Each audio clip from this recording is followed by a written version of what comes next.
I met Liam at a small coffee shop on a rainy Tuesday afternoon. I remember everything about that day because that was the day my entire life changed, but not in the way I thought. I was sitting alone by the window, crying into my latte because my ex-boyfriend had just broken up with me over a text message. His name was David, and he told me I was too much to handle. He said I was too emotional, too needy, too everything. I was staring at the rain running down the glass, feeling like my heart had been put through a blender, when a man sat down across from me without asking for permission. I looked up, ready to tell him that the seat was taken, but the words never left my mouth. He was beautiful, not in a movie star way, but in a quiet, unsettling way. Dark hair that fell slightly over his forehead, green eyes that seemed to look right through me, and a small scar above his left eyebrow that made him look like he had survived something. He pushed a napkin toward me and said, "Whoever made you cry doesn't deserve to breathe the same air as you." I didn't know what to say. He didn't wait for me to respond. He just sat there, drinking his black coffee, watching the rain with me. After 5 minutes of silence, he said, "I'm Liam." I said, "I'm Maya." He smiled, and I felt something in my chest loosen. That was 3 years ago. Today, I am engaged to Liam Carter. He is the most loving, gentle, and mysterious man I have ever known. He has never raised his voice at me, not once. He opens every door for me, pulls out my chair at every restaurant, and remembers every small detail I have ever told him. My favorite color is lavender. My coffee order is a vanilla latte with oat milk. My childhood dog was a golden retriever named Biscuit. He remembers everything. Everyone says I won the lottery. My mother says, "Maya, you have finally found a good one. Don't mess this up." My friends say, "Where did you find him? Is there another one like him?" And I used to smile and agree. I used to think I was the luckiest woman in the world, but no one knows the condition he gave me the night he proposed. It was a cold December evening. He had set up candles all over the living room, rose petals leading from the door to the fireplace. He got down on one knee in front of the fire, the diamond sparkling like a small star in the orange light. He took my hand, looked into my eyes, and said, "Maya, I will love you until the last star falls from the sky. I will protect you until my last breath. But there is one thing you must promise me. You can never, ever ask me about my past. Not where I was born. Not about my family. Not about what I did before I met you. Not about the scar on my eyebrow. Nothing. If you love me, you will trust me. Promise me, Maya." I was so in love. I was so blinded by the candles and the diamonds and the way he looked at me, like I was the only person in the world. I said yes. I promised. For 2 years, I kept that promise. I never asked him about his family. I never asked him where he grew up. I never asked him why he had no photos from before we met. I told myself that everyone has a past they want to forget. I told myself that his love was enough. But promises are like glass. They are beautiful and fragile, and they break when you drop them. And last week, I dropped mine. It started with a key. I was cleaning out the guest bedroom closet on a lazy Sunday morning. Liam had left for work an hour earlier, kissing my forehead and telling me he loved me, the same way he did every morning. I was looking for old blankets to donate to charity when my hand touched something cold and metal hidden inside an old shoebox. The shoebox was buried under a pile of winter coats that neither of us had worn in years. I pulled it out and opened it. Inside, wrapped in a piece of black velvet cloth, was a key. But it was not a key to our house. It was older, heavier, with a number engraved on it, 204, and below the number, a small logo that I did not recognize, a silver oak tree with the letters Aura written underneath. I turned the key over in my palm, feeling its weight. My heart started beating faster for no reason I could name. I told myself it was probably an old key from a storage unit or a previous apartment. I told myself to put it back and forget about it. I wanted to ask Liam about it, but I remembered my promise. No questions about his past. So I wrapped the key back in the velvet cloth, put it back in the shoebox, and closed the closet door. But that night I could not sleep. Liam was beside me, his breathing slow and even, his arm wrapped tightly around my waist like he was afraid I would disappear if he let go. I looked at his face in the moonlight streaming through the window. He looked peaceful, almost innocent. But my mind kept going back to that key. I realized in that moment that I know absolutely nothing about this man. I do not know his mother's name. I do not know if his father is alive or dead. I do not know the city where he grew up or the school he attended or the friends he had before me. Every time I asked him anything about his past, even casually, he would smile, kiss my forehead and say, "That was another life, my love. All that matters is this life, right here, with you." And I would melt. I would tell myself that his love was enough. But that night I did not melt. I felt something cold settle in my stomach. The next morning, while Liam was at work, I took the key from the shoebox again. I looked up the logo on my phone. I typed Silver Oak Tree Aura into Google. The first result was for a company called Oak Ridge Apartments, a small residential building on the other side of the city. I called the number. A woman with a tired voice answered on the second ring. "Oak Ridge Apartments, this is Brenda. How can I help you?" I tried to keep my voice steady. "Hi, I found a key for Unit 204. Can you tell me who it belongs to?" There was a pause. I heard her typing on a keyboard. Then she said, "That unit is registered to a Liam Carter. Has been for the last 7 years. But according to our records, he hasn't visited in about 2 years. Ever since he got engaged, I think. Is everything okay, ma'am?" I said yes, thank you, and hung up. My hands were shaking so badly that I dropped the phone on the kitchen floor. Liam has an apartment, a secret apartment that he has kept for 7 years. He pays rent every month for a place he has never told me about, a place he has never taken me to. Why? Who is this man I am engaged to? I sat on the kitchen floor for a long time, staring at the key in my hand. I had 2 choices. I could keep my promise and forget I ever found the key, or I could break my promise and find out the truth. I am not proud of what I chose. I waited 3 days. I did not confront Liam. I smiled at him over dinner. I kissed him goodbye every morning. I laughed at his jokes. But inside I was planning. On Thursday, I told Liam I was going to my mother's house for dinner. I even packed an overnight bag to make it look real. He kissed me on the cheek and said, "Tell your mother I said hello, and don't stay up too late." Talking, I promised him I wouldn't. Instead of driving to my mother's house, I drove to Oak Ridge Apartments. The address took me to the oldest part of the city, a neighborhood I had never been to before. The building was made of red brick, covered in ivy that crawled up the walls like fingers. The entrance had a flickering light above it, buzzing and clicking like it was about to die. My hands were sweating on the steering wheel. I sat in my car for 10 minutes, telling myself to turn around, telling myself to go home and forget everything. But I couldn't. Something inside me needed to know. I took the key from my pocket and walked inside. The hallway smelled like old wood and cigarette smoke, even though smoking had been banned indoors for years. The walls were painted a pale yellow that had faded to the color of old paper. The carpet was worn thin in the middle. I walked down the hallway, counting the numbers on the doors. On 98, 200, 212, 214. Room 214 was at the end of the hall, right next to a fire exit. I stood outside the door for a full minute listening. Complete silence. I put the key in the lock. It turned easily, like the lock had been oiled recently. The door opened with a soft creak. I stepped inside and flipped the light switch, and then I stopped breathing. The apartment was not empty. It was a museum. A museum of me. Every single wall was covered with photographs. Not photographs of Liam, photographs of me. Me at the coffee shop where we met, laughing at something off camera. Me at the grocery store, reaching for a box of cereal. Me at the park, sitting on a bench and reading a book. Me with my friends at a restaurant, my mouth open mid-laugh. Me walking down the street, not knowing I was being watched. Me sleeping. Oh God, there were photographs of me sleeping in my own bed.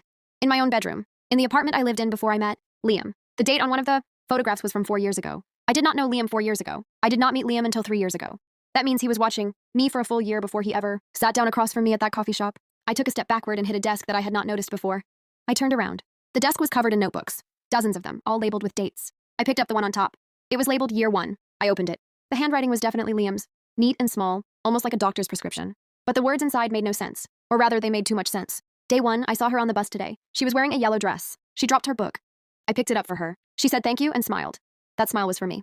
I will never forget it. She is the one. Day 15. I followed her home today. She lives in apartment 3B on Maple Street. She has a golden retriever. She talks to the dog like it is a person. It is adorable. Day 32. She went to the same coffee shop again. The barista knows her name. His name is Jake. He smiled at her for too long. I do not like Jake. I will have to watch him closely.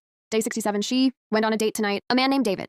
He picked her up in a blue car. They went to an Italian restaurant. He touched her hand across the table. I wanted to break his fingers, but I stayed calm. David will have to disappear. Day 89. David is still here. She is falling for him. I cannot allow this. I have started researching David. He has a gambling problem. This will be useful. Day 124. David left her. I sent him an anonymous message telling him to leave town or I would expose his debts to his employer. He left within a week. She cried for 3 days. It broke my heart to see her cry. But it was necessary. She will thank me later. Day 365. Tomorrow is the day. I will sit across from her at the coffee shop and pretend it is the first time we have ever met. I have practiced my smile in the mirror. She will not suspect anything. She will fall in love with me. And I will finally have her. I dropped the notebook like it was on fire. My hands were shaking so badly that I could barely stand. I heard a sound behind me. A soft footstep on the wooden floor. I turned around. Liam was standing in the doorway. He was not smiling. His green eyes were dark, darker than I had ever seen them. The scar above his eyebrow seemed to stand out more than usual. He looked at the notebook in my hand, then at the photographs on the wall, then back at me. And then he said, in a voice so quiet it was almost a whisper, Maya, you broke your promise. I stumbled backward, hitting the desk again. The notebooks fell to the floor, scattering like leaves. I could barely breathe. What is this, Liam? What is all of this? He did not move. He just stood in the doorway, blocking the only exit. He said, I told you never to ask about my past. I told you. I gave you one rule. One simple rule. And you couldn't leave it alone, could you? His voice was calm. Too calm. The calm of a lake that has something dead at the bottom. Liam, please, I said, and I could hear my own voice cracking. Please just tell me the truth. Who are you? Why have you been watching me for years? What happened to David? What happened to the barista, Jake? Please. He took a step toward me. I took a step back. He stopped. He looked at the photographs on the wall, then back at me.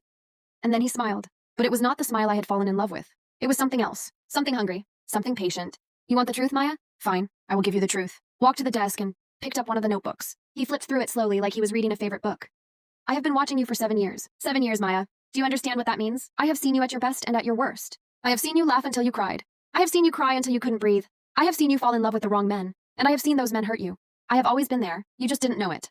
I felt tears running down my face. That is not love, Liam. That is stalking. That is obsession. He tilted his head like I had said something confusing. What do you think love is, Maya? Love is attention. Love is watching. Love is knowing someone so completely that you become a part of them. I have given you more attention than anyone else in your entire life. I know things about you that your own mother does not know. I know that you hum off key when you think no one is listening. I know that you talk to yourself in the mirror before important meetings. I know that you still have the teddy bear from your childhood in a box under your bed. I know you better than you know yourself. If that is not love, then what is? I could not stop crying. What happened to David? You said you made him leave. How? Liam shrugged like it was nothing. David had a gambling problem. A bad one. He owed money to some dangerous people. I simply sent them his address. They took care of the rest. David left the city that night. He never looked back. I did not hurt him, Maya. I just redirected him. And Jake? The barista? Liam's smile faded slightly. Jake was more difficult. He did not have any secrets I could use, so I had to create one. I put a small camera in the coffee shop's break room. I recorded him saying something he should not have said. I sent the recording to his manager. He was transferred to another store in another city. He is fine. He is alive. He just is not here anymore. I am not a monster, Maya. I have never hurt anyone. I have only protected what is mine. He said the last words like they were the most natural thing in the world. What is yours? I whispered. He stepped closer to me. This time, I did not step back because my back was already against the wall. He put his hands on either side of my face, gently, the same way he always did before he kissed me. His thumbs wiped the tears from my cheeks. You are mine, Maya. You have always been mine. From the moment you smiled at me on that bus, you were mine. I just had to wait for you to realize it. And now you have. We are engaged. We are going to be married. We are going to have a beautiful life together. But you have to keep your promise. No more questions. No more secrets. Just us forever. I pulled away from him. I pushed his hands off my face. I said, I cannot marry you, Liam. This is not love. This is a prison. You have been lying to me for 3 years. You have been manipulating everyone around me. You have been watching me while I slept. That is not romance. That is terrifying. For the first time, Liam's face changed. The gentleness disappeared completely. His jaw tightened. His eyes went cold. He said, you don't have a choice, Maya. I felt my blood turn to ice. What do you mean I don't have a choice? He took a step back and folded his arms across his chest. I know everything about you, Maya. I know where your mother lives. I know the address, the layout of her house, the fact that she sleeps with her bedroom, window open every night because she likes the fresh air. I know where your sister works, the name of her boss, the route she takes to walk to her car after her shift ends. I know the names of your 3 best friends, their children's schools, their husbands' workplaces. I know your schedule, your passwords, your fears, your weaknesses. If you leave me, I will not hurt you, Maya. You are too precious to me, but I cannot promise the same for them. I stopped breathing. You are lying. You would never hurt my family. He smiled again, that cold, hungry smile. Try me. I do not remember running down the stairs. I do not remember unlocking the door or pushing past Liam or running through the flickering hallway. I do not remember getting into my car or starting the engine. The next thing I remember is sitting in my car in a gas station parking lot, my hands still shaking, my face wet with tears, my phone in my lap. I looked at the time. It had been 45 minutes since I left the apartment. Liam had not followed me, or at least I did not think he had. I called my mother. She answered on the second ring, her voice warm and confused. Maya, it is late. Is everything okay? I wanted to tell her everything. I wanted to scream into the phone. Mom, pack a bag and leave the house right now because the man I am engaged to is a monster. But I couldn't. Because I knew Liam might be listening. I knew he might have put something on my phone. I knew he might already be on his way to my mother's house. So I just said, I love you, Mom. I love you so much. I will call you tomorrow. And I hung up before she could respond. I drove to the police station. I walked inside, my legs feeling like they belonged to someone else. I sat down at the front desk across from a kind-faced woman with gray hair and tired eyes. Her name tag said Officer Brenda Miller. I told her everything. I told her about the key, the apartment, the photographs, the notebooks, the threats. She listened without interrupting. She typed notes on her computer. When I finished, she was quiet for a long time. Then she typed something else and stared at her screen. Her face changed. She looked at me with pity in her eyes, and that was worse than anything else. She said, Miss, I just searched Liam Carter in our national database. There is no record of anyone by that name. No driver's license, no ID, no social security number, no credit history, no bank account, no nothing. He does not exist. I felt the world tilt beneath me. What do you mean he does not exist? I have been living with him for 3 years. I have seen his face. I have touched his hands. I have kissed his lips. How can he not exist? Officer Miller leaned forward and lowered her voice. I mean that the man you have been engaged to for 3 years has erased his past completely. That takes resources, time, and a level of skill that most people do not have. It also means he is extremely dangerous. People who erase their past do so because they have something to hide, and people who hide that much are capable of anything. She gave me a card. It had the name and address of a domestic violence shelter on the other side of the city. She told me to go there tonight. She told me to not go back to our house. She told me to change my phone number, delete all my social media, and tell my family and friends to do the same. She told me to not tell anyone where I was going. She said, do not underestimate this man, miss. He has been watching you for 7 years. He knows you better than you know yourself.